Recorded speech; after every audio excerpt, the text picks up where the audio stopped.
And welcome to our weekly live stream. We're coming to you live from our theater in Nashville, Tennessee, where we do our television show. It's called Huckabee. What an original name. I mean, we worked really hard to come up with what to call it, and that's it. But it's okay. We have a big marquee in this studio and a big sign out front.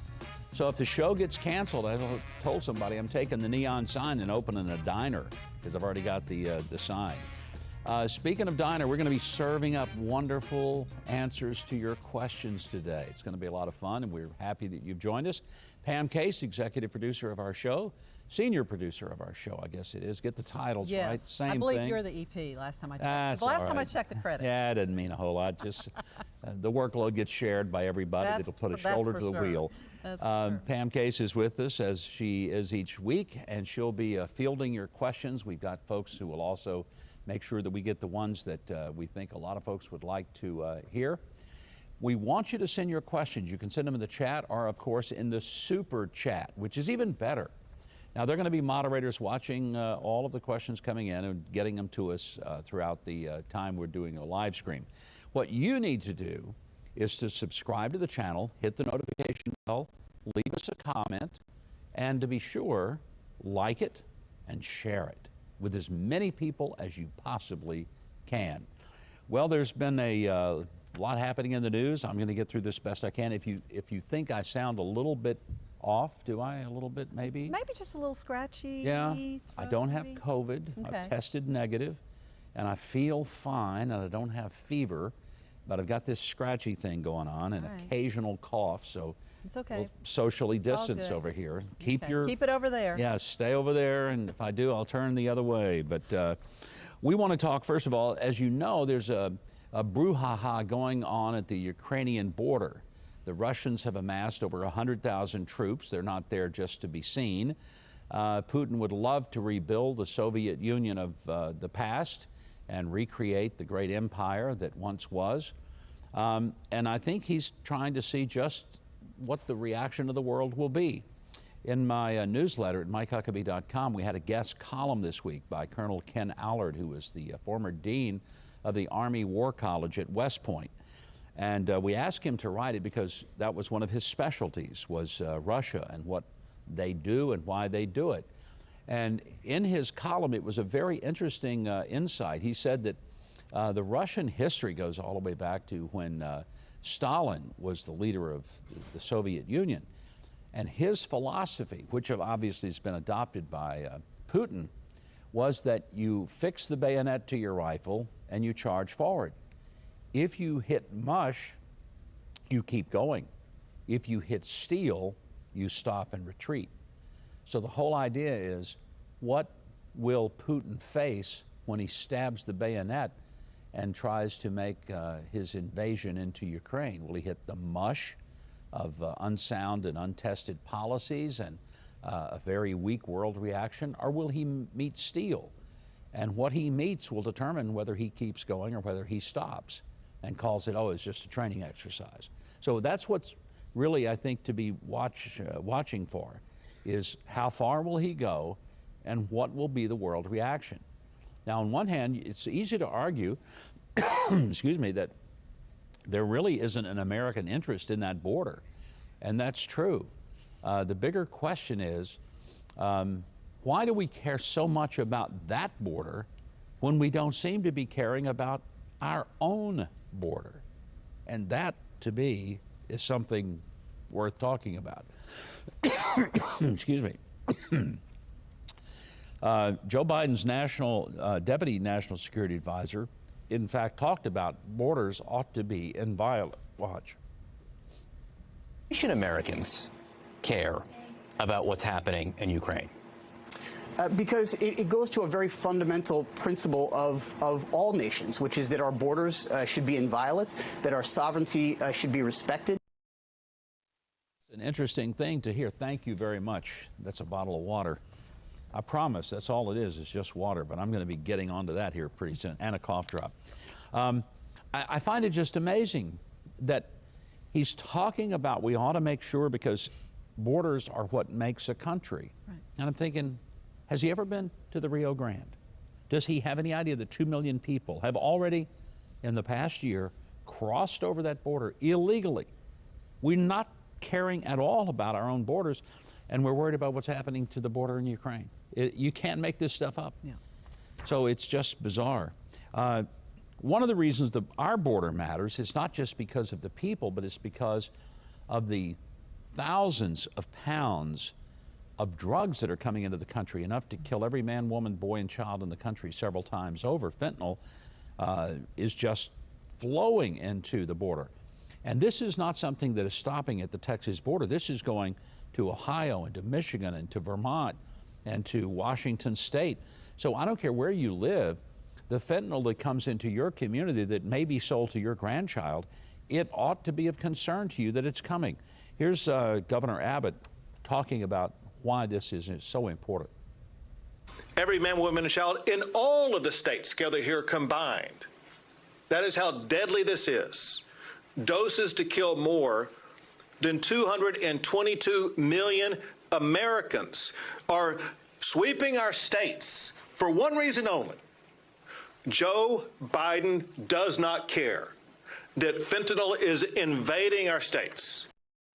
Well, it certainly would appear that somebody in the White House doesn't care a whole lot because they're not doing anything to stop it. In fact, they're chartering airplanes and flying illegal aliens all over the country. There was some footage this week that was just shocking. A charter jet landing in the middle of the night in Westchester County, New York, which is, by the way, just above New York City. I mean, when you leave the borough, the 5 boroughs of New York, and you get out of that particular county, you go into Westchester County. It's a beautiful county, by the way. It's totally different than New York City, but it's right there. I mean, like 15 minutes out of the city. And that's where they landed a plane up at White Plains and unloaded, I guess, a couple of hundred illegals and got them on buses, took them to a Costco store and let them go shopping and turned them loose.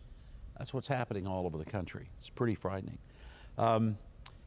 Let's talk about what is touching your life already, gas prices. In December, you might find this interesting, Joe Biden actually was claiming credit. I don't know why he would, claiming credit for gas prices. Watch. And those savings are starting to reach drivers now. Today, the average price you're paying here in Kansas City is below $2 a gallon, $3 a gallon. It's down to $2.90 a gallon, 20% down from a month ago. Nationally, prices are down 7 cents a gallon and continuing to fall. I'm not even sure what he said. I'm pretty sure he didn't know what he said. But there's a big difference, Joe, between being under $2 and under $3.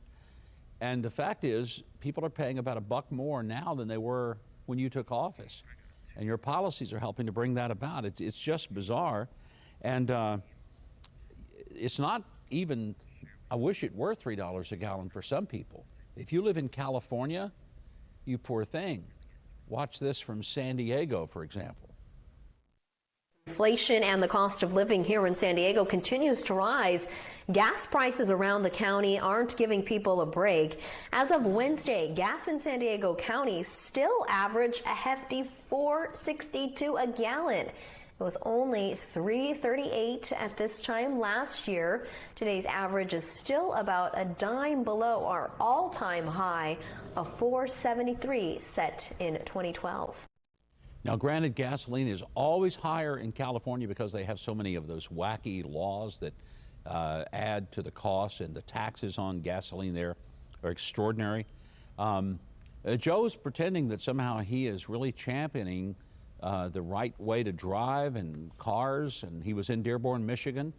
This is something, if you make out what he's trying to say, please put it in the chat and send it to me, because I'm not sure what this means. Hear what I'm saying. But I might point out, when I went to Dearborn, driving that, was up there. I don't know, man. I think the press thought I was crazy. I enjoyed it so much going up and your new EV factory and that Hummer. Would you like to diagram that sentence? I mean, I'd like to find an English teacher in America who could go to the well, I'm going to date myself, the chalkboard and diagram that sentence. What the heck was he saying? Did you get it? Like 4 paragraphs that never stopped. But they were totally disjointed. I'm sure you're getting some questions. Let's go to it. We are, and of course, we just love it too. If you're out there today and watching, please like this video and share it with your friends, even if it's somebody that's not your friend that you think needs to see this today. Let's have them join us, okay? All right, so Randy Bennett is making a comment. You can respond to it. I'm afraid Putin's bayonet will hit pudding with Biden. Randy, that's exactly the point, I think, of Colonel Allard's op-ed. If you get a chance to go back to see one of the newsletters, it was, I think, published on Monday of this past week, I think you'll see that that was exactly his point. I love the way you put it, pudding, because I think you have picked a perfect metaphor for what the response will be, because nobody knows really what to do or why to do it. There isn't a clear policy. But the other side of this is, people are worried about the Ukraine-Russia border. I think the bigger question is, what's China looking at?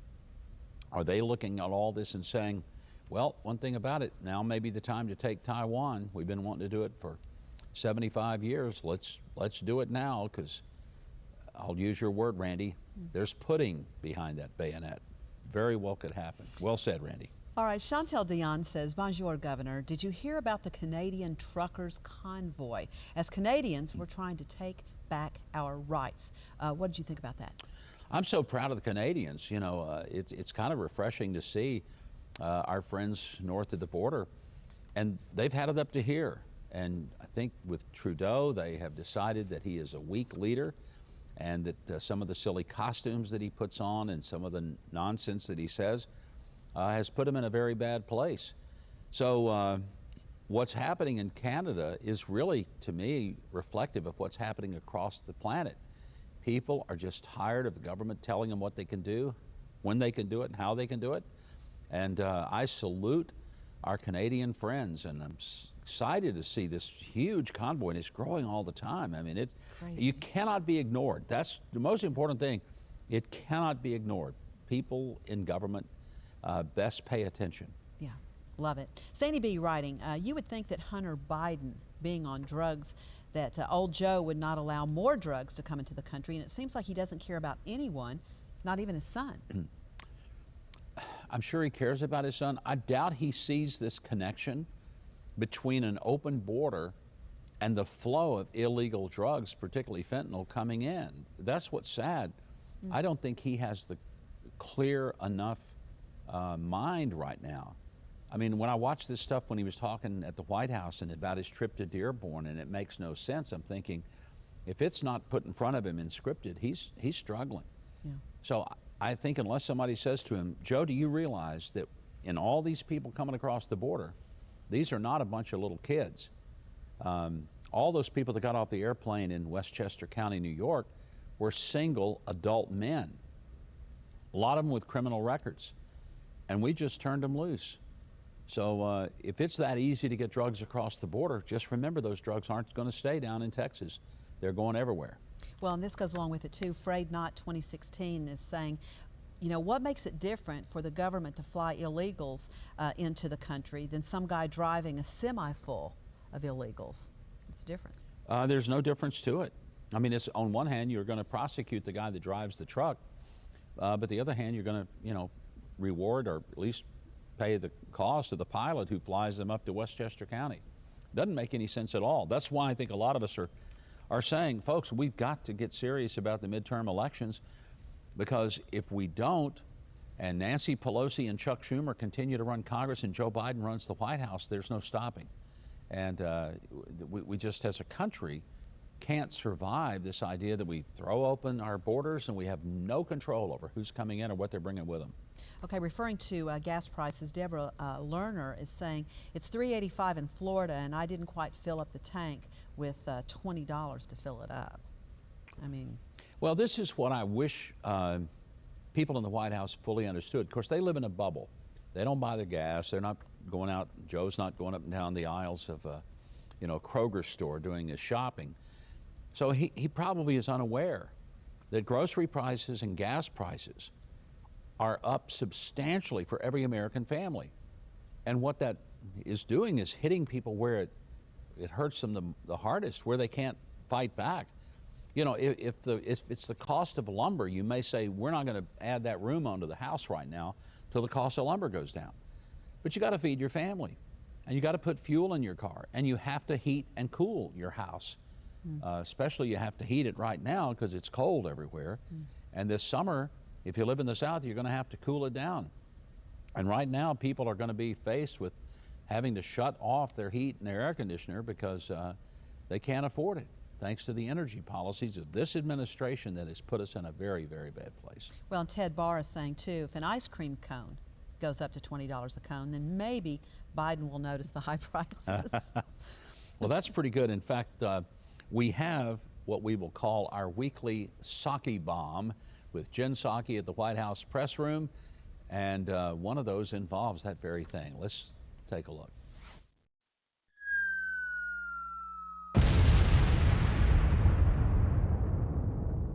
Build Back Better is paid for. Entirely. Okay. Oh, that's right. That's Jen Psaki saying that the Build Back Better plan is entirely paid for. Not true. It is not entirely paid for. The Congressional Budget Office says it'll add $367 billion to the deficit. The deficit meaning the money that we don't have that somehow we're supposed to pay back. This next one is when she's asked about sanctions for China. And she wants to know what's going to happen to China if they misled us and they unleash this horrible virus on the world that has shut down our economy and cost millions of people their lives. Here's her answer. On COVID origins, you guys are talking a lot about sanctions for Russia if they dare to invade Ukraine. What about sanctions for China at any point for misleading the world about the early days of the global pandemic? We have used sanctions as a tool as it relates to our concerns about the behavior of a range of countries, including officials in China. But I have nothing to preview for you at this point. Of course not. Nothing to preview because, look, Joe and Hunter have made a lot of money dealing with the Chinese. A lot of money. Millions and millions. I think they're compromised.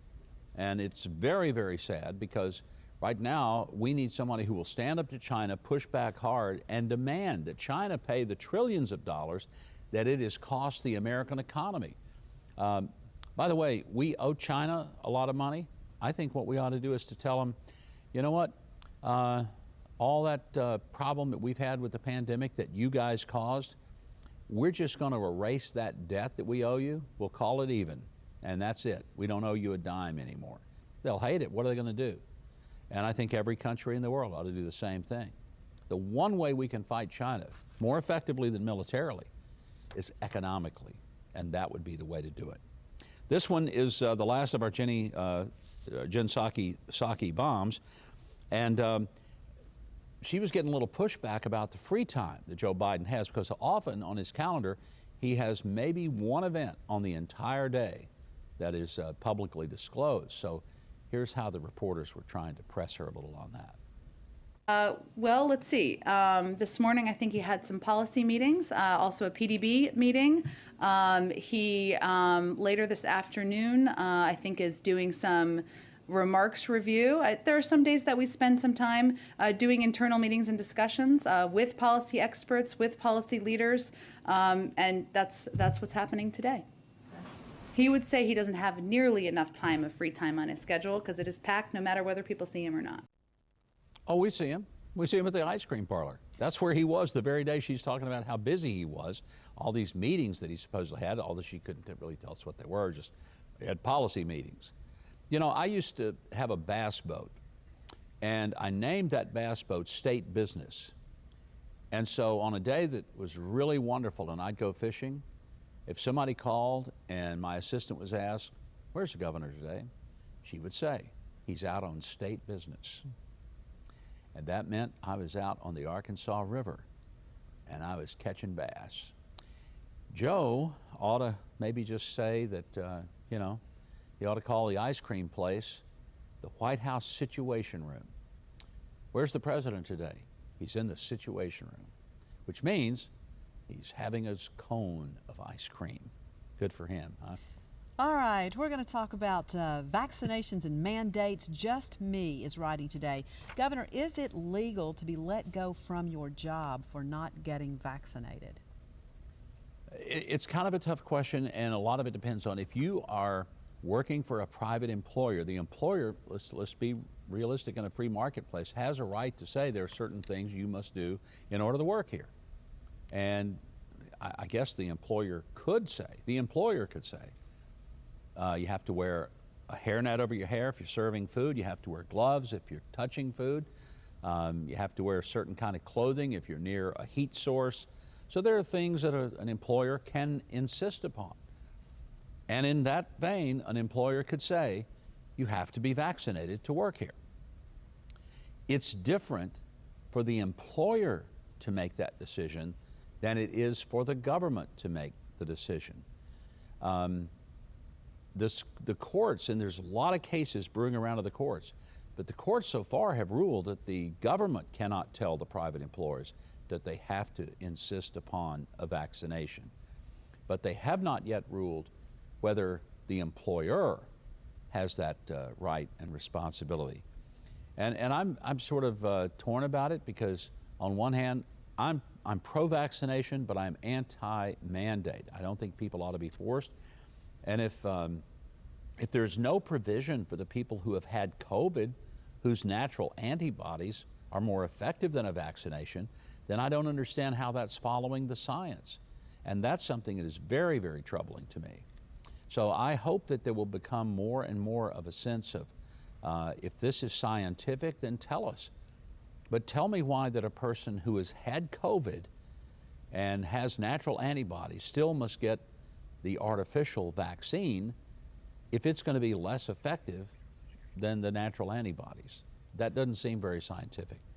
Let me tell you what is scientific. Subscribing to this channel. That's very scientific. And when you do, be sure to hit the notification bell, leave us a comment, like the YouTube videos that you're seeing, and be sure and share them with other people. And a reminder, we are live with you and still time for more folks to ask questions, just like Alvin Opfer today. Mr. Huckabee, don't you think that this country should boycott the Olympics? We should never have scheduled them in China to begin with. Why are we rewarding a country that is the worst violator of human rights? But to boycott the Olympics after we agreed to go, as I say, the mistake was ever allowing China to host these games again, because they did it, what was it, 2012? What year was it? Yeah, right. Anyway, not that long ago. I think it was 2012. We shouldn't be going, but we are there. What I hate to see is to punish the athletes who have trained for a lifetime. And I'm not sure that they're the ones we ought to be punishing. You know who I'd like to punish? The politicians who have allowed China to walk over us, and the big multinational corporations that have sold out America to the Chinese. That's who needs to be punished, and that's who needs to be boycotted. So if you're going to boycott, don't hurt these young athletes who have spent their lives preparing for these moments. Hit it harder on the people who made these dumb decisions, and most of all the ones who are profiting wildly, blindly, and uncaringly by doing business with China to the level they are. Yeah, 2008 is when it was, by the way. 2008, 2008, okay. 4 years before.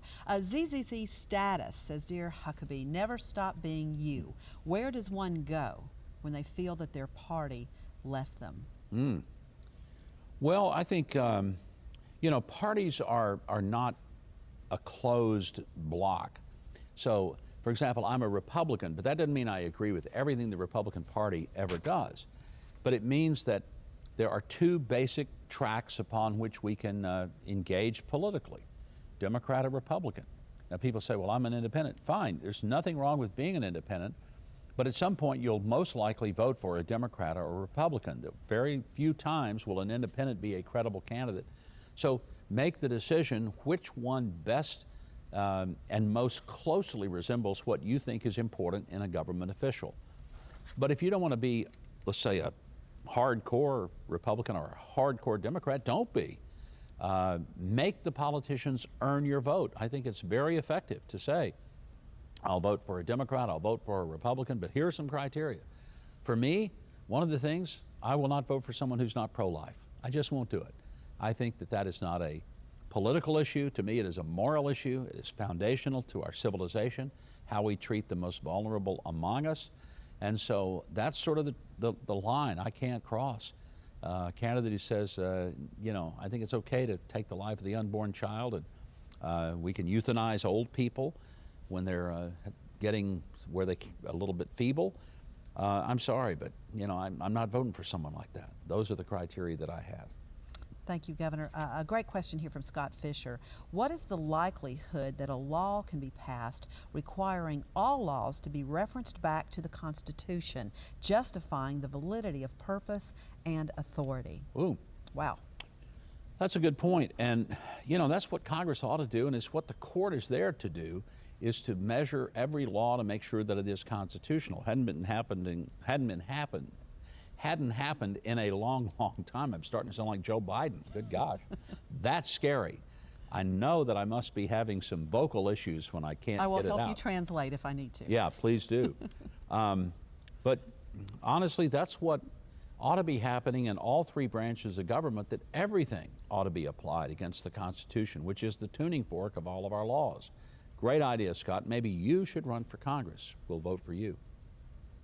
All right, Musical Help writes, Governor, just for a laugh, do you really think that crooked Hillary has a chance of anything other than prison? Wow. Well, that's kind of a loaded question there, Musical Help. The big speculation is, will she try to run for president again in 2024? I think she may sort of walk out there and hope that people are saying, oh, Hillary, you've got to do it, please do it.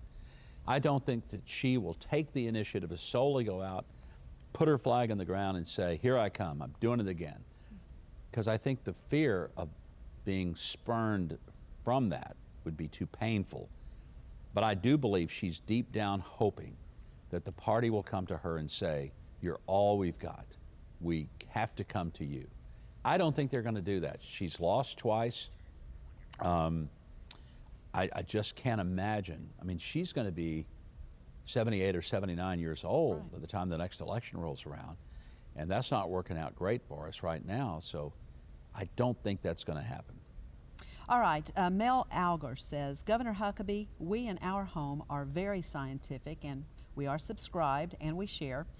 Enjoy and appreciate your take, and added, Sarah for governor. I'm with you on that one, totally and 100%. And her campaign is going well. I appreciate your support for her. She's a tough young lady and smart, and I think she'll make a terrific governor. And I'm going to probably make some terrific hot tea and honey this afternoon because we've got to tape a show. Yes, we do. It's going to be great, by the way. We have so many good things to talk about. But before we leave you with some ideas about the show this weekend, be sure to leave your questions in the comments section. And of course, do not sign off without subscribing, hitting the notification bell, and making sure that you're with us for the next time. We're so glad to have you join us. On behalf of Pam Case and all of our staff and crew here, hope you'll watch the show tomorrow night. It is on 8 and 11 Eastern, 7, 10 Central on Saturday, and again on Sunday night. If you want to know why you should watch, well, a lot of reasons, one of which is Paula Deen, which means BYOB, bring your own butter. Here we go. This week on Huckabee, Colorado Congresswoman Lauren Boebert, the queen of Southern cuisine, Paula Deen. So this looks like dinner to me, y'all. Comedian Gordon Douglas, and American Idol winner Lane Hardy perform. Watch Huckabee on Saturday at 8, 7 Central, and again on Sunday at 9, 8 Central, right here on TBN.